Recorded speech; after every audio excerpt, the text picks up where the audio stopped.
Pak. Karena kalau Allah Ta'ala dalam konteks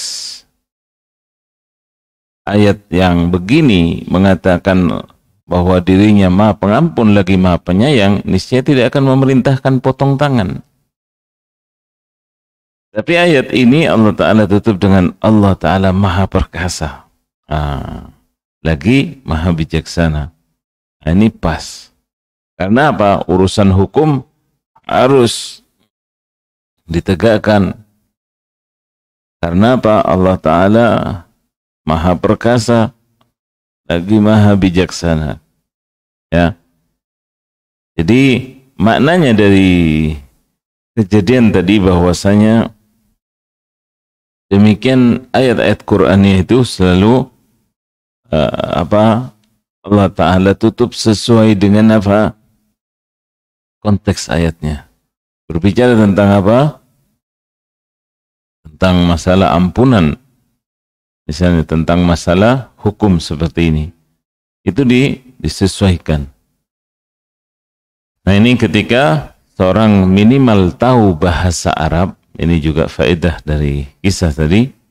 Orang tahu bahasa Arab, dia akan memahami ayat sekalipun tidak hafal. Tapi begitu dibaca, itu seolah ada petunjuk bahwa maknanya mengarah kepada yang demikian.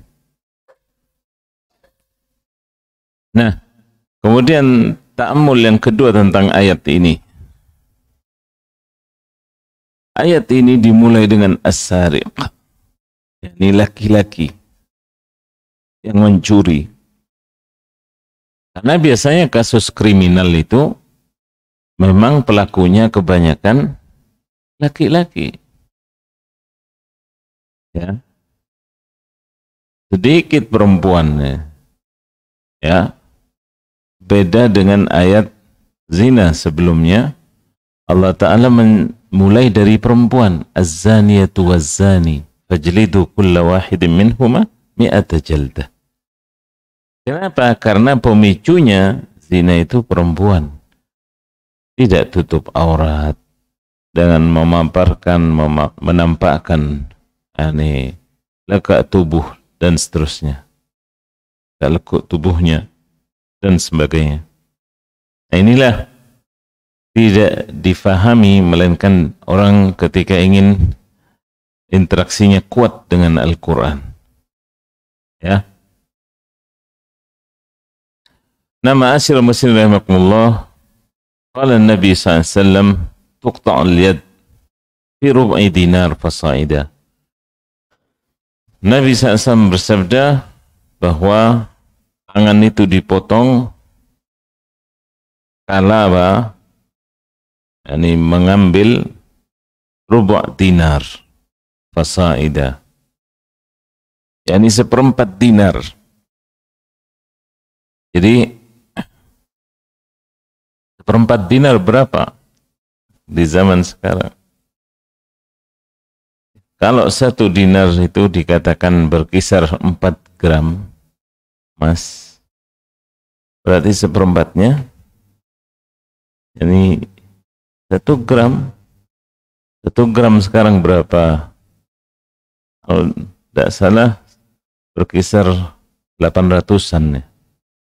800 ribuan lebih. Ini menunjukkan bahwa sekali lagi bukan mencuri barang yang sepele. Tidak sebagaimana yang dituduhkan terhadap Islam. Bahwa mencuri hanya, ini misalnya seorang batas sebungkus nasi misalnya, karena lapar terpaksa, nah, itu kasusnya lain. Tapi ini ketika untuk apa? Istilahnya memperkaya, menumpuk. Nama asyal muslim rahimakumullah. Jadi dari generasi ke generasi sejak zaman Nabi SAW, sahabat dan sampai zaman kita walillahil hamd ini ada dari pemimpin di dunia ini yang menegakkan hukum Allah. Semuanya sepakat umat Islam berkenaan dengan masalah potong tangan bagi pencuri ini. Dan sekali lagi Islam ini istilahnya dalam tanda kutip menggertak orang-orang. Karena apa? Kalau tidak ada ini hukum dipermainkan. Hukum Islam berwibawa. Ya. Apalagi tanya pada bapak-bapak yang era 80-an itu. Misalnya di Saudi Arabia. Itu orang dasar atau apa ya, pedagang kaki lima, itu begitu waktu sholat cuma ditutup sama kain, tidak ada yang ngambil itu. Toko cuma dikasih horden, orangnya pergi sholat, tidak ada yang buka. Wibawa hukum Islam. Tapi begitu kemudian banyak pendatang ke sana, apalagi misalnya dari negeri yang non-Muslim, seperti kalau dari Asia Tenggara ini, sekarang Filipina menyerbu ke sana juga. Filipina atau dari India, Bangladesh, ini kan non-Muslim ya. Jadi mereka ya banyak masalah lah, bikin masalah. Sehingga setelah itu tidak aman lagi. Banyak kasus bukan dari penduduk setempat, tapi dari para pendatang. Ya. Kemudian Syekh berkata, "Wasariqu unsurun fasid fil mujtama'." Orang pencuri itu merupakan biang kerok ya di tengah masyarakat itu. Ini cikal bakal rusak. Kalau dibiarin, maka akan menjalar ke yang lain. Ibaratnya tubuh umat ini, masyarakat ini, kalau tidak diatasi penyakitnya, ya kena semua seluruh sekujur badan. Maka harus diberi apa? Pelajaran orang yang demikian. Karenanya Allah Ta'ala mensyariatkan namanya potong tangan. Karena kezaliman yang dilakukannya. Dia lancang, yakni mengerjakan sesuatu yang tidak boleh. Ya. Karena yang namanya tangan ini berfungsi ganda. Bisa menghancurkan atau membangun, bisa ngasih atau ngambil. Nah itu. Nah, ma'asyil muslimin rahimakumullah, adapun definisinya di sini as-sariqah itu adalah mengambil harta dengan cara sembunyi-sembunyi dari pemiliknya atau yang mewakili. Ya. Apabila orang yang mengambil tersebut sebenarnya dia berpegang dengan Islam dan hukum-hukumnya, kemudian harta yang diambilnya sampai pada batas berapa tadi? Nisabnya 4 dinar. Kemudian diambil tadinya harta itu dilindungi, ya, dan hartanya itu memang harta murni milik dia, ya, dan harus dijaga mestinya. Maka di sini tidak ada keraguan ketika akan ditegakkan hukum Allah bagi si pengambilnya. Ya. Nah, di sini para fuqaha menyatakan ahli fikih harus terpenuhi bagi kriteria pencuri dan barang curiannya. Bagaimana caranya mengambil, ya, Nah ini, kalau tidak terpenuhi cara-caranya seperti tadi, dengan sembunyi-sembunyi, maka ini tidak dikatakan pencurian, sehingga tidak dipotong. Tidak dipotong tangan. Jadi tanahnya, hartanya itu dilindungi. Misalnya orang yang lompat pagar,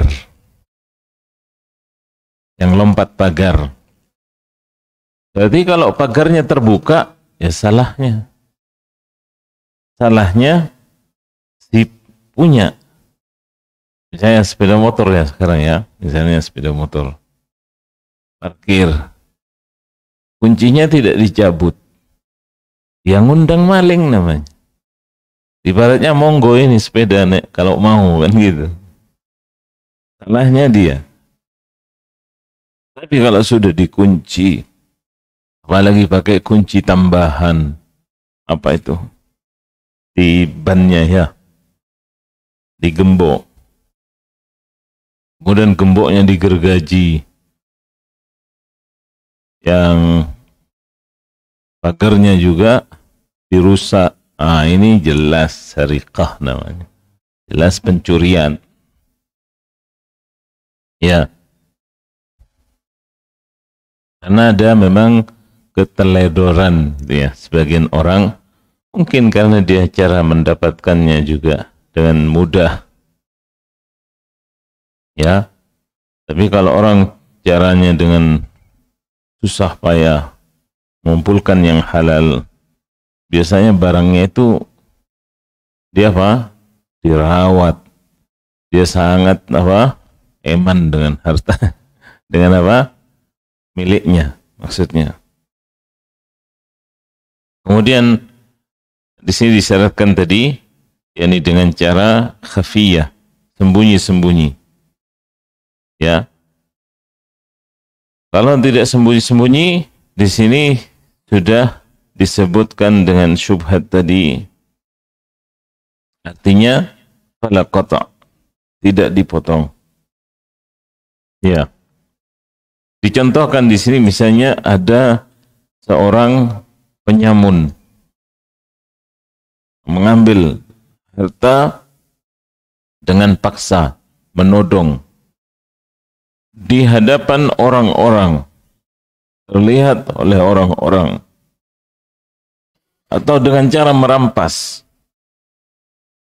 maka orang yang dirampas otomatis ketika diambil darinya dia akan mengatakan apa? Maling, teriak gitu ya.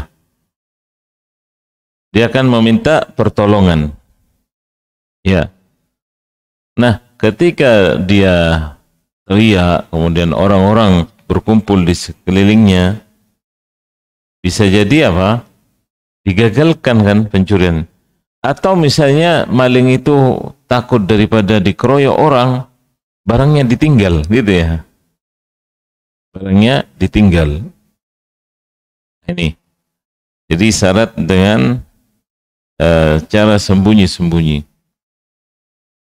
Ya, di sini dinukil pernyataan Imam Ibnu Qayyim rahimahullah. Beliau menyatakan bahwa penegakan potong tangan itu selain dari orang yang menodong atau merampas. Karena apa? Tidak memungkinkan dia untuk bersikap. Jadi boleh jadi dia akan naik ke atap, atau dia akan mematahkan gembok atau yang lainnya. Ya, sehingga kalau tidak disyaratkan potong tangannya, maka orang akan mencuri satu sama lain. Artinya curi-mencuri, sehingga masyarakat tersebut dalam bahaya ketika ada kebiasaan yang demikian. Jadi dalam satu masyarakat ketika ada kebiasaan saling mencuri ini bahaya. Ya. Jadi misalnya hari ini suku A merampas punyanya yang di suku B, nanti suku B cari korban juga. Terus begitu masyarakatnya. Ada yang demikian. Curi mencuri satu dengan yang lain. Ya. Kemudian dinyatakan lagi, dinukil dari kitab Al-Ifsah, bahwasanya mereka bersepakat para ulama bahwasanya bagi orang yang diam-diam kemudian dia itu menjarah, merampas, ini adalah bentuk melanggar dan dosanya bagi mereka. Namun mereka kalau berkelompok, yakni tidak dipotong, ya. Namun mereka diberi pelajaran dengan dipukul, dengan didera, dengan dipenjara dalam masa yang lama, dan pelajaran-pelajaran yang lainnya yang bisa membuatnya jerah. Ya. Jadi sebenarnya Islam menutupi. Jangan kemudian sebagaimana kebanyakan orang awam mengatakan atau di pandangannya, di benaknya, wah tiap hari potong tangan. Ini bisa bisa berserakan di mana-mana jari jemari ataupun pergelangan tangannya orang-orang. Biasanya dalam masanya Islam itu sedikit kasusnya. Karena itu tadi orang akan kapok. Berpikir duluan. Saya kalau ngambil ini hilang tangan saya. Dan itu nanti qadhi yang memutuskan sebatas mana yang dipotong. Ya. Ya biasanya jari dulu, jari dengan kadarnya. Ya.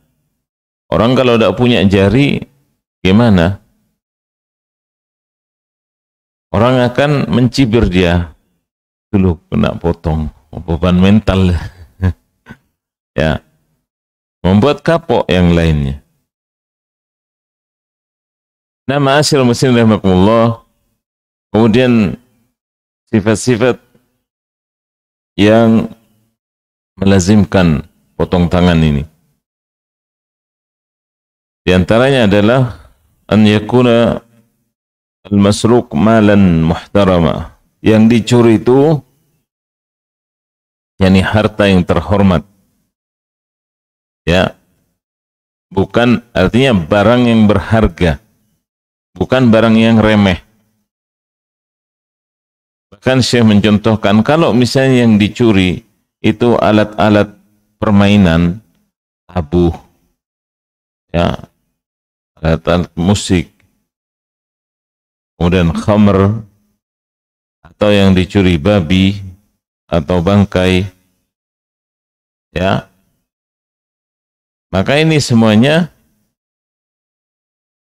tidak dikatakan sebagai barang yang terhormat, barang yang punya kehormatan. Ya. Demikian juga hartanya. Misalnya dari harta orang kafir yang diperangi. Nah, ini semua tidak berlaku potong tangan. Ini kondisi perang. Mengambil dari orang kafir. Ya, yang memang musuhnya. Maka jangankan hartanya, darahnya pun juga menjadi halal kala perang. Itu loh. Kemudian di antara kriteria lainnya, yakni barangnya sampai pada nisab. berapa tadi? Yaitu 1/4 dinar atau 3 dirham. Salasah darahim Islamiyah. 3 dirham atau 1/4 dinar. Atau yang sepadan kalau dikurs. Dikurs dengan mata uang. Ya. Karena ini semuanya di setiap zaman menurut kadarnya. Dalam sabdanya Nabi SAW menyatakan, La tuqta'ul yad illa fi ruba'i dinar fasaidah. Tidak boleh, tidak ada potong tangan, melainkan dalam 1/4 dinar atau lebih. Ya. Jadi 1 dinar berkisar 4 gram, berarti 1/4-nya ya 1 gram. Bahkan di sini kalau dipersiskan itu, kalau dihitung 625 gram. 1,625 gram. Itu kalau dipaskan ya. Itu kadar-kadarnya. Itu namanya nisab bagi pencuri. Ya. Jadi ini diantara pelajarannya, kata Syekh, dengan kadar tersebut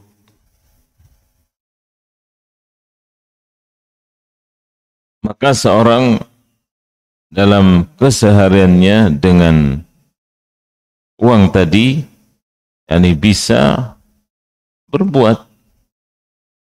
Ya.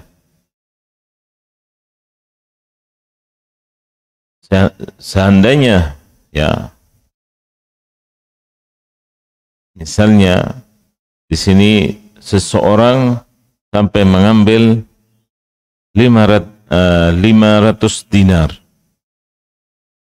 ya, maka ini sangat berharga, ya, sangat berharga,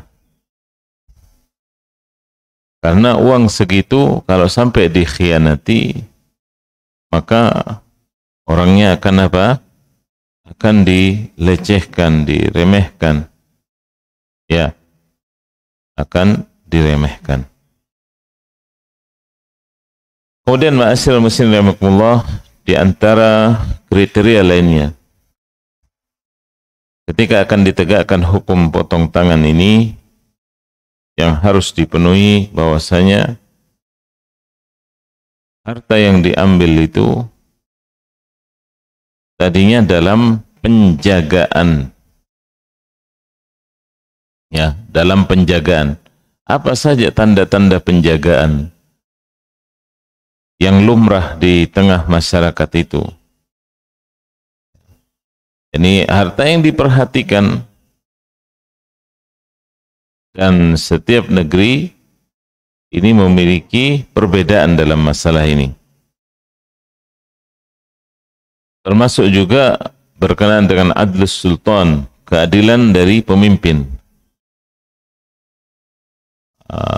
Kemudian ada dari negeri yang zalim pemimpinnya, atau ada dari pemimpin yang kuat, ada yang lemah, ya.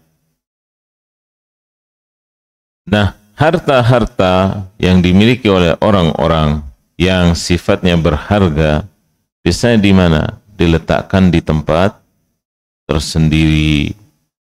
Misalnya ya, di tempat yang dirahasiakan. Termasuk kalau dia punya toko, ya, ada meja kasirnya, ya. Kemudian dikunci, selain ada kuncinya juga digembok lain, kemudian pengamannya di luar pagarnya dan semacamnya. Ini semua menunjukkan kalau barang-barang berharga, ya, dan di setiap negeri berbeda cara pengamanannya, ya. Akan tetapi misalnya orangnya teledor, lupa mengunci, lupa gembok, ya, sehingga misalnya ada orang lain mendapati, loh kok terbuka ini, ya, kemudian diambil, maka di sini fala qat'a alaih. Disebutkan oleh Syekh, tidak dihukum potong. Karena salahnya siapa berarti? Salahnya pemilik barang. Nah ini kebiasaan ya. Seperti tadi, mungkin mau berhenti sebentar, tidak dicabut kuncinya. Nah itu ngundang orang untuk ngambil. Ya. Kemudian ma'asyiral muslimin rahimakumullah, wala budda an tantafi syubhah anis salik fima akhad. Hukum ini juga ditegakkan harus meniadakan yang namanya syubhat dari si pencuri. Artinya kalau masih istilahnya dipertanyakan, masih samar tentang kasusnya, ya, bisa dia yang ngambil, bisa bukan, maka di sini juga tidak boleh dipotong. Berdasarkan sabda Nabi SAW, idra'ul hududa bisyubuhat mastata'at. Nabi SAW menyatakan, jauhi hukuman-hukuman seperti potong tangan ini, yakni dengan alasan yang masuk akal. Ya, semampu kalian. Ya, kalau sepeda motor sudah berapa dinar itu, kan gitu. Tapi karena keteledoran tadi, sehingga apa? Itu sudah dikatakan syubhat. Sehingga orang tadi tidak bisa dijerat.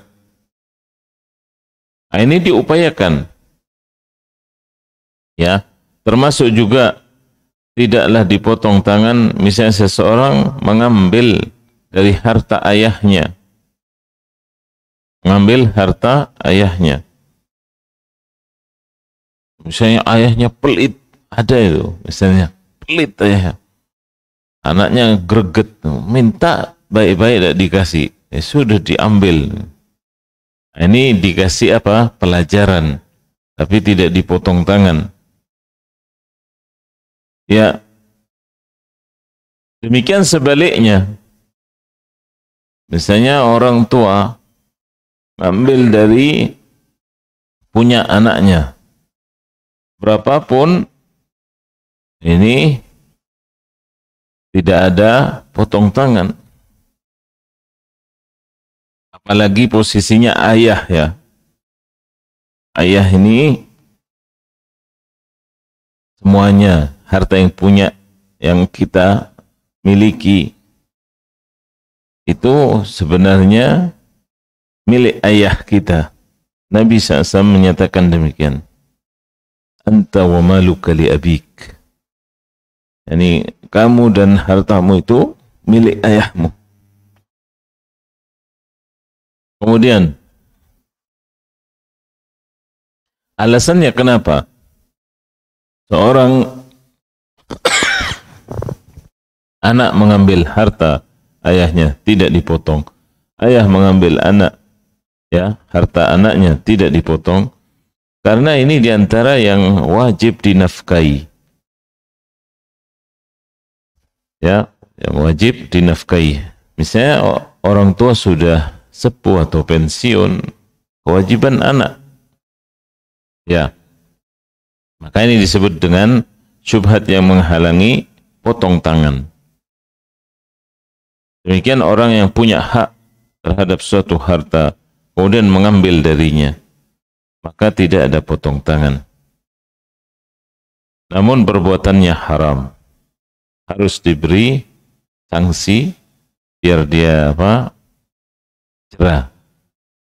ya, dan dikembalikan yang diambilnya.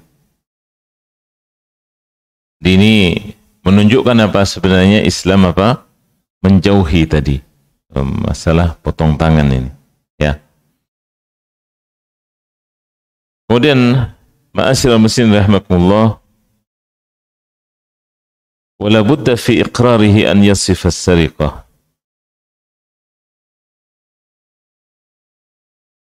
Berikutnya adalah si pengambil atau pencuri ini harus mengakui. Kemudian ditanya, dia ceritakan bagaimana cara mengambilnya. Apa istilahnya sekarang itu? TKP ya. Biasanya kan suruh praktek gitu ketika ada apa? Pencurian. Gimana tadi ketangkap kemudian suruh apa? Praktek. Ya. Nah, ini juga diantara sarana untuk menangkal bagaimana tidak terjadi potong tangan. Ya. Untuk diketahui dinilai oleh siapa? Qadhi atau hakim, kasusnya ini bisa potong tangan atau tidak. Baik. Wala budda an yutalab al-masruq minhu bimalih. Kemudian diminta ya, uang atau harta yang dia ambil, diminta. Kalau tidak diminta,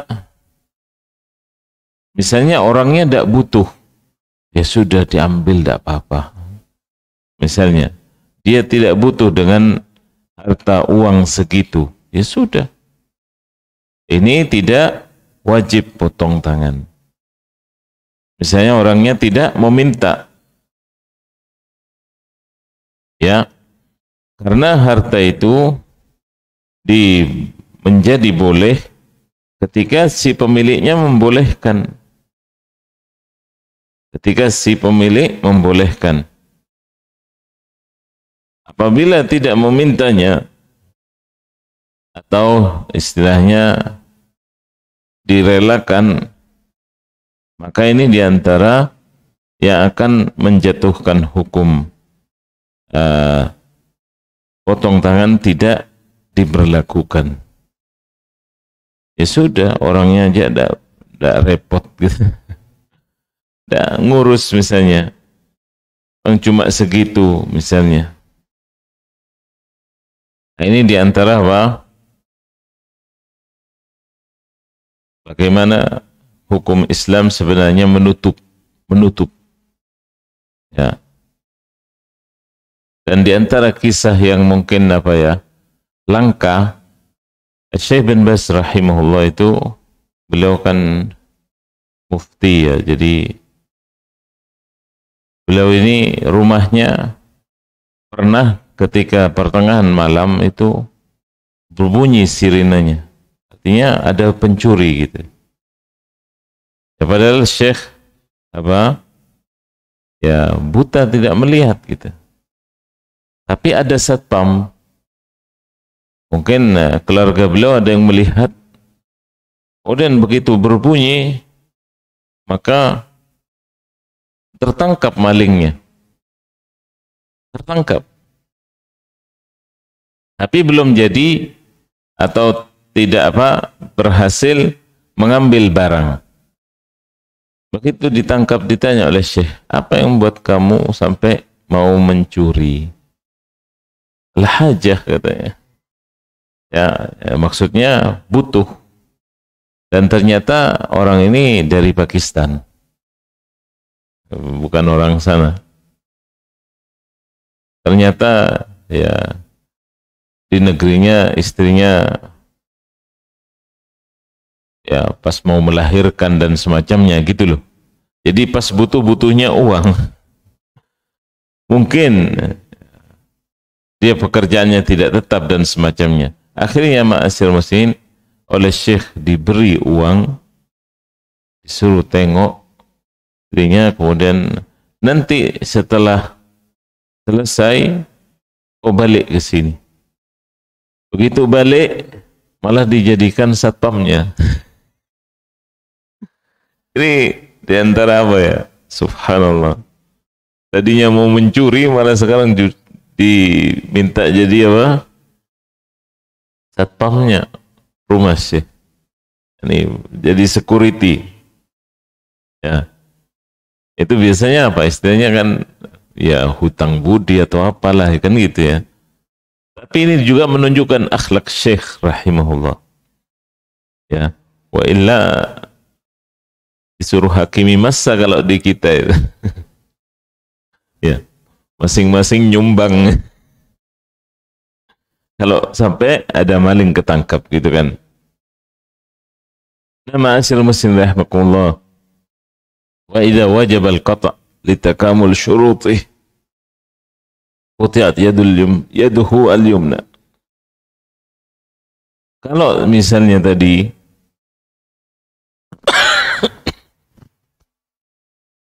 sudah indikasi yang lain dicari, diteliti, kalau memang sudah wajib potong tangannya, syarat-syaratnya sudah terpenuhi, ya, maka di sini yang dipotong adalah tangan kanannya. Disebabkan karena apa? Ada qiraah Ibnu Mas'ud radhiyallahu an berdasarkan firman Allah, faqta'u aymanahuma. Jadi riwayatnya sahabat Ibnu Mas'ud bukan faqta'u aydiyahuma, tapi faqta'u aymanahuma. Potonglah tangan kanannya dulu. Ya. Kemudian mahallul qata' min mafsalil kaf. Tempatnya, bagiannya itu di sini. Ini pergelangan. Sebelah tangan dengan pergelangan. Karena tangan itu yang dibuat untuk menjadi alat ketika akan mencuri. Ya. Sehingga apa? Dia diberi sanksi dengan dihilangkan alatnya ini. Ya. Demikian sedapat mungkin di sini iqtasar al-qata' al-kaf, yakni sebatas itu sampai pergelangan. Sehingga apabila seseorang sudah dipotong dikarenakan sudah tidak bisa diindahkan lagi, tidak bisa dipalingkan lagi, maka begitu selesai langsung diberikan istilahnya apa, obat yang bisa membuat darahnya biar mampet, ya, dan ditempuh cara-cara yang bisa dalam rangka untuk mengobati yang demikian. Dan di setiap zaman berbeda, kata Syekh, di setiap zaman berbeda apa yang membuat darahnya itu menjadi mampet. Ya. Jadi ini menjadi apa? Beban tersendiri ketika sampai dipotong. Ya.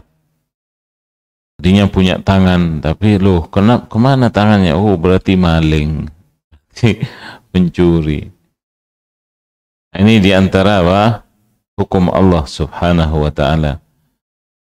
Dan sekali lagi dalam sejarah Islam, ini kasus ini, penerapan ini jarang. Artinya apa? Bukan kemudian seperti yang dituduhkan Islam tiap hari potong tangan gitu. Ya. Karena apa tadi kita mengetahui dalam fikih bagaimana tudra'us syubuhat.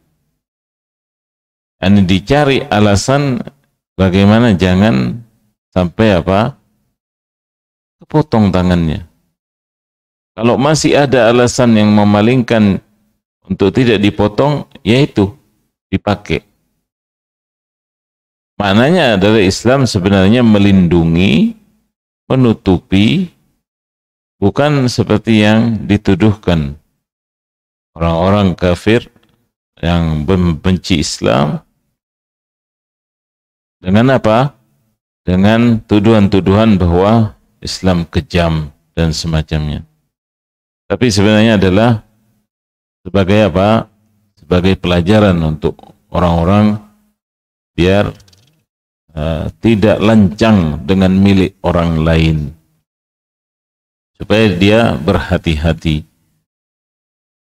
bahwa setiap harta punya kehormatan. Orangnya mengumpulkan hartanya dengan susah payah dan semacamnya. Kemudian diambil seenaknya. Nah, ini yang tidak dikehendaki dalam Islam. Nah, itulah ma'asyiral muslimin rahimakumullah berkenaan dengan had as-sariqah atau kasus dengan potong tangan ini. Berikutnya ini berkenaan dengan hukum para penyamun atau begal. Tapi ini juga membutuhkan waktu ya. Kalau sekarang mungkin nanti sampai larut, mungkin apa istilahnya, saya kembalikan ini. Lanjut atau berhenti dulu?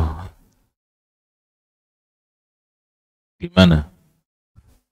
Sudah cukup dulu ya? Sudah syuruk belum? Baik. Atau ada dialog ini sebelum saya akhiri?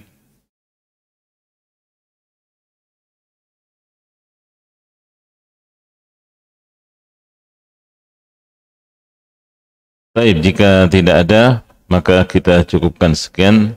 Mudah-mudahan Allah Subhanahu wa Ta'ala menjadikan apa yang kita kaji bersama menambah keimanan kita akan hukum-hukum Allah Ta'ala yang paling adil. Ya, di antara hukum manusia atau buatan orang-orang. Allah Ta'ala alam, sallallahu ala nabiyina Muhammad wa ala alihi wa sahbihi wasallam. Kita akhiri subhanakallahumma wa bihamdik. Asyhadu an la ilaha illa anta astaghfiruka wa atubu ilaik. Assalamualaikum warahmatullahi wabarakatuh.